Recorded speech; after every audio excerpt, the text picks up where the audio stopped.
Welcome to AGORACOM, the Small Cap Epicenter, and AGORACOM TV, a daily, fast-paced, edgy show that brings you the best press releases out of the small cap world every morning at the open, so you can hopefully profit from them and maybe even find your next great small cap investment. Now, it's Thursday, March the 6th. I've got 6 great press releases for you from both sides of the border. What I like about 4 out of the 6 is they deal with financial results. I like to see financials because that's the ultimate measure. Let's start you off first with Lexaria Corp. Trades on the OTC under the stock symbol LXRA. Full disclosure, this isn't a AGORACOM client, but these numbers speak for themselves. They're announcing that Q1 revenues have increased and the company has gone cash flow positive. This is for the first quarter ended January 31st. Let's look at the numbers here. The revenues did increase from oil and gas production. For the 3 months ended January 31st, revenue of $355,000 compared to just $21,000 for the same period last year. This is due to an increase in oil and natural gas production, and the company says evidence of Lexaria's sensible business plan that is concentrating on building a sustainable business and operating company. Where did these revenues come from? The company produced from 3 oil wells in Mississippi, 1 oil and gas well in Oklahoma, and about 9 gas wells in Mississippi. President Chris Punka had the following to say: while our absolute numbers are still small, I've always been confident that we would turn cash flow positive and begin to generate a gross profit. Lexaria is growing rapidly, and I expect to exit 2008 at far higher production and revenue rates than we began the year. This is the year that we grow our cash flows to a sufficient degree to allow us to reinvest and accelerate our growth. Nice quote there out of Chris. It's obviously backed by the numbers. The company, they like to see small cap companies that are increased revenues and going cash flow positive. That's everything in the small cap world, because what you don't want are situations where these small cap guys have to keep going back to the market, diluting the stock. Great news there. They closed yesterday at 71 cents. Next up, RBC Life Sciences also trades in the U.S. under RBCL. They're announcing record 2007 earnings. Net sales for the year ended December 31st, 2007 increased 25% to $27 million. Net earnings for 2007 up 280% to $1.7 million. That equates to about 8 cents per diluted share. What does the company do? They market and develop skincare products and food supplements providing nutrients often found to be low or missing in modern diets. Gotta like a company like this, increasing revenues, increasing profits. They closed yesterday at 94 cents. Next up, Advent E Corp trades on the OTC under AVEE. They're also announcing record revenue and net income for 2007. This is, again, for the year ended December 31st, 2007. Revenue, about $7.1 million. That's a 33% increase over last year, mainly attributable to continued growth from the company's internet-based EDI services, as well as an acquisition that they completed on July 2nd of 2007. Net income for the year, just over $1 million, translates to about 15 cents per share. That compares to about $850,000 or 13 cents per share in 2006. So that number is up as well. The company closed yesterday at $1.95. Nice numbers there.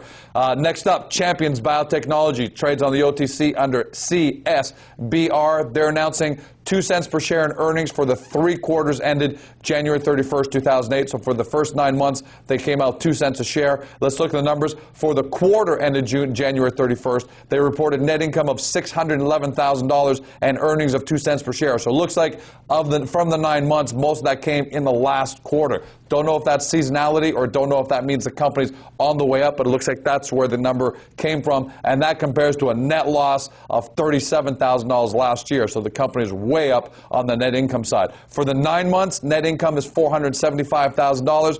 Earnings per share of 2 cents. So obviously the first 2 quarters didn't contribute to the profit side, and it came from the last quarter. Total operating revenue of $925,000 for the quarter, $1.17 million for the 9 months. So again, it looks like the quarter was the big catalyst for Champions Biotechnology. Do your own due diligence. This might mean either a one-time extraordinary event, maybe some seasonality, or maybe the company's just finally really accelerating its growth plan.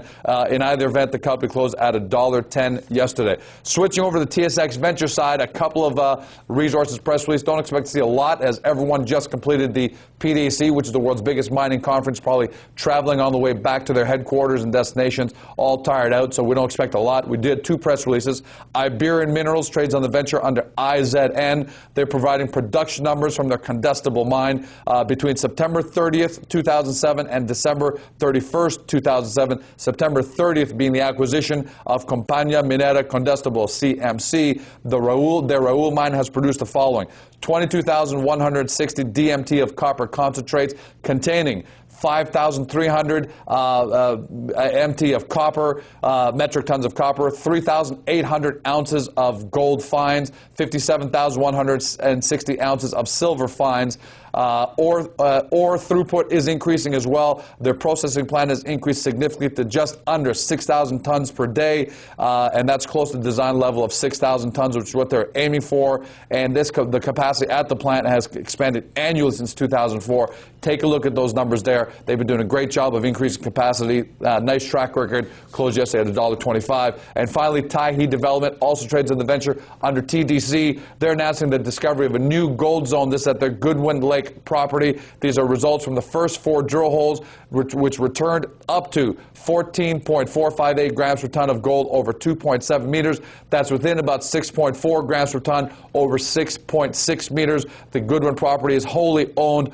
All 4 drill holes returned significant gold values. Hole GL003 is the hole I just talked about. Hole GL002 also hit 14.5 grams per ton of gold over 2.7 meters and 11.4 grams per ton over 1.5 meters. That's a diamond drill hole there. Dr. D.R. Webb, President and CEO of the company, states these are the first diamond drill holes ever completed on the VAD zone, and they've returned robust results. We feel we may have identified a new center of mineralization that has never before been recognized. The VAD zone is 12 kilometers south of the company's development stage Yellowknife Gold Project. So it looks like a lot going on at Tahi. They closed yesterday at 54 cents. That's a wrap for the day. 6 great press releases for you. I especially like the financial results numbers because that puts the company's money where their mouth is. So good news out of all 4 of those companies.